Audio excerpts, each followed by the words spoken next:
UP में cycle ही चलेगी, नहीं किसी की दाल गलेगी। समाजवाद को मिले बहुमत, अखिलेश यादव को जीत मिलेगी। नमस्कार, क्राइम तक देख रहे हैं आप और इस समय मैं मौजूद हूं दादरी विधानसभा के बिसरख गांव में। यहाँ के लोग क्या सोचते हैं यूपी में, क्योंकि विधानसभा चुनाव बेहद नजदीक है, तो चुनावी माहौल क्या है ये भी हम जानेंगे और साथ ही ये भी जानेंगे कि क्राइम फैक्टर जो एक बहुत बड़ा फैक्टर हर बार के चुनावों में रहा है और उसके बाद तो और ज्यादा बड़ी समस्या बनकर निकलकर सामने आता है अलग अलग क्षेत्रों में अलग अलग लोगों के जरिए, उसके बारे में भी जानने की कोशिश करेंगे। और सबसे शुरुआती दौर में ये जानते हैं कि इस बार चुनावी हवा क्या है और क्या कुछ यहाँ की जनता सोचती है। क्या लग रहा है इस बार क्या होगा चुनाव में?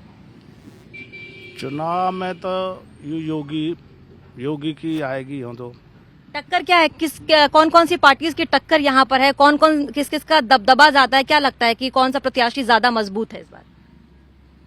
अभी तो कुछ लगी नहीं रहा, सब बड़े कैंडिडेट की टक्कर मजबूत ही लग रही है। अच्छा, इससे पहले जो विधायक थे यहाँ पर, उन्होंने कहा अगर काम किया होगा तो आप लोग वहाँ मुहर लगाएंगे, नहीं किया होगा तो बदलाव का सोचेंगे। तो क्या इस हिसाब से क्या सोच रहे हैं आप लोग? कौम तो बढ़िया करे खैर योगी ने, जो क्राइम खत्म कर दियो। क्राइम खत्म हो गया है? आज के जो अन्य ढोर अन्नू जेंगड़े से बाजार अन्नू तो पकड़ के ले जावे यहाँ से जो खींच के। अच्छा, अब तो अपने निखरों सुख सो रहे हैं अपने। क्राइम खत्म हो गया है। आपको लगता है कि क्राइम खत्म हो गया है? तो पूरे उत्तर प्रदेश में है, लेकिन मैं आपसे बात कर रही हूँ तो इस गांव की बात करूंगी। इस गांव में आसपास के क्षेत्र में क्राइम खत्म हो गया, आप मानते हैं सर? नहीं, क्राइम बहुत कम हुआ है। कम हुआ है। जो उगाई होती थी यहाँ फैक्ट्रियों से दुनिया भर में, मतलब कोई ऐसी चीज नहीं थी। हालांकि हाईटेक सिटी है हमारा नोएडा, फिर भी कहीं ना कहीं वो जुड़ा रहता है वो सिस्टम। कोई काम कर बाहरी आदमी, अब पिछली सरकार में क्या होता था, कोई भी फैक्ट्री लगा रहा कुछ कर रहा, पहले यहाँ लाओ बॉस से मिलकर आओ तब काम चालू होगा। तो क्राइम तो ये समझो 90% मैं मानता हूँ बिल्कुल डैमेज कर दिया योगी जी ने। तो आप लोग ये मान रहे हैं कि जो बीजेपी की सरकार है क्राइम कंट्रोल पर काम किया और ये मानते हैं कि क्राइम जो है वो खत्म हो गया, विकास हुआ पूरा। देखो ना पूरे देश में रोड ही रोड नजर आ रहे हैं, बहुत बुरा हाल था। अच्छा, एक समय ऐसा भी था कि सुंदर भाटी, अनिल दुजाना, सिक्का चलता था ये जो गैंगस्टर्स हैं इन लोगों का, और ये कह सकते हैं कि पत्ता भी हिलता था तो उनकी मर्जी के बिना नहीं हिल पाता था। तमाम जो काम होते थे उनकी मर्जी के साथ होते थे। तो क्या वो फैक्टर जो पहले हुआ करता था, वोट बैंक पर उसका असर होता था, वो अब है? ये भी जानने की कोशिश करेंगे। आपने सुना है नाम अनिल दुजाना का, सुंदर भाटी का? हाँ जी सुना जी। अच्छे हैं थोड़ा बहुत, ज्यादा नहीं, लेकिन मैं तो योगी जी को कई सालों से जेल में है, योगी जी ने जेल में भेज दिया है, हत्याएं की है। पहले सबसे पहले योगी जी को कहूँगा, सबसे पहले बहुत बढ़िया आदमी है। अच्छा, योगी जी अच्छे हैं बिल्कुल। और ये जो गैंगस्टर है, जो बदमाश है, जो जेल में है, ये तो जीरो हो गया जी। पहले हमसे उगाए लेते थे, हम तो कहते थे मर जाए साले। आपसे भी लिया होगा ये? बिल्कुल लिया है। अच्छा, अब कम हुआ है? बहुत कम हो गया जी।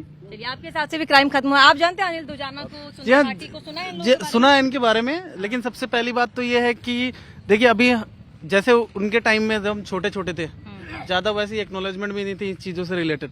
लेकिन फिलहाल अभी की गवर्नमेंट को आप देखें, और स्पेशली यूपी से रिलेटेड हो या ऑल ओवर इंडिया में, जब से बीजेपी आई है तो चीजों को सिस्टमेटिकली तरीके से हो गया।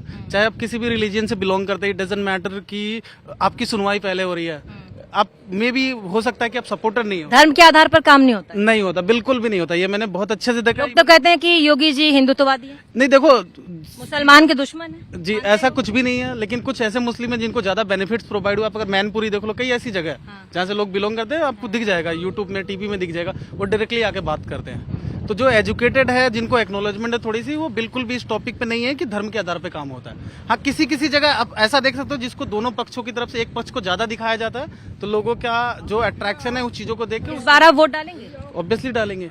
क्या आधार है, मतलब विकास, देखो, रोजगार, क्या मुद्दा? हाँ, पहले की गवर्नमेंट में अभी के गवर्नमेंट में अगर आप कंपेयर करो तो ऑब्वियसली नोएडा और ग्रेटर नोएडा जैसे हम लोग यहाँ रहते हैं, तो हमारा जब सबसे मेन मकसद है वो विकास को देख के ही है।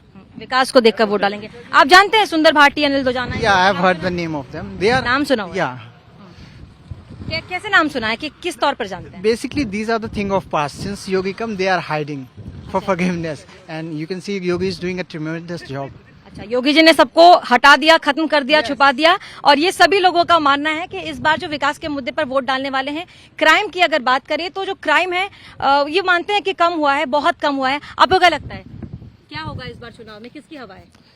अब चुनाव में हवा तो देखो सबकी अपनी अपनी हवा है, अलग अलग प्रत्याशी अलग अलग माध्यम से अपनी हवा बनाने में जुटे हुए हैं, लेकिन गांव और शहर का कोई भी व्यक्ति है वो अपनी बेरोजगारी पे और ये महंगाई के मुद्दे पे शायद वोट करेगा, मेरा ऐसा मानना है। क्राइम की बात करेंगे, पहले होता था कि अगर आप देर रात निकल रहे हैं तो ये मानते थे कि हम सुरक्षित आएंगे कि नहीं आएंगे, इसका भरोसा होता नहीं था लोगों को। तो क्या उस लिहाज से अब आप अपने आप को सुरक्षित मानते हैं? हाँ, ऐसा तो मुझे महसूस होता है कि जब से और सोशल मीडिया और जागरूकता और मीडिया के माध्यम से ये चीजें हुई हैं और पुलिस की और मीडिया के माध्यम से योगी जी ने कुछ नहीं किया? हाँ, पुलिस की जो ये फैसिलिटी बढ़ी हैं, पुलिस की फैसिलिटी बढ़ी हैं और आप देख रहे हैं पहले पुलिस पे एक टूटी सी जीप रहती थी वो सफेद अपने जमाने में, आज बुलेरो है, नई इनोवा है। इनोवा आप आपकी भी, आपके न्यूज चैनल की भी इनोवा है, आपको पता हो कितने की आती है।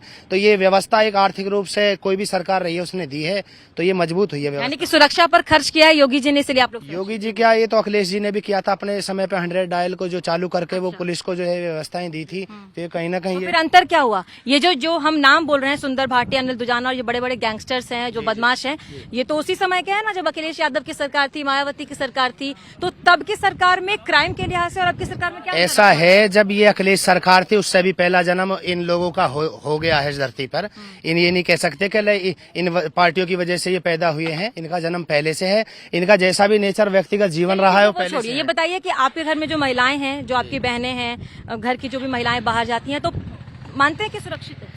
मेरी जो यही कहने की एक बात है कि महिलाएं तो पहले भी सुरक्षित थी और आज भी सुरक्षित है। पहले सुरक्षित थी महिलाएं। हाँ, लेकिन मैं अपने ऊपर ही कहना चाहूंगा, आज मेरी माँ किलस का एक बात कहती है कि बेटे पहले सिलेंडर 300 का आता था, 1000 रुपए का सिलेंडर आ, रुपया दे, तू भी दे, तू भी खाता है इस घर में। मेरी माँ जब कहती है महंगाई बढ़ी, आप ये बोल, महंगाई बढ़ी है, मेरी माँ कहती है पहले 300 का सिलेंडर आता था, सुरक्षा की बताइए ना। 1000 का आवेगा, तू भी पैसा दे, तू भी खा। सुरक्षित है महिलाएं, सुरक्षित है? महिला सुरक्षित है। पहले क्या था, अपने मान सम्मान के लिए हर व्यक्ति जीता, कोई मेरी माँ बहन के लिए अभी कहने लगे कुछ, तो मैं जितना मुझ में बल होगा और जितने मेरा सामर्थ्य होगा अभी जवाब दे दूंगा उस बात का। अच्छा, चलिए ठीक है, महिलाएं सुरक्षित हैं, कहने पहले भी सुरक्षित थी, अब भी सुरक्षित हैं।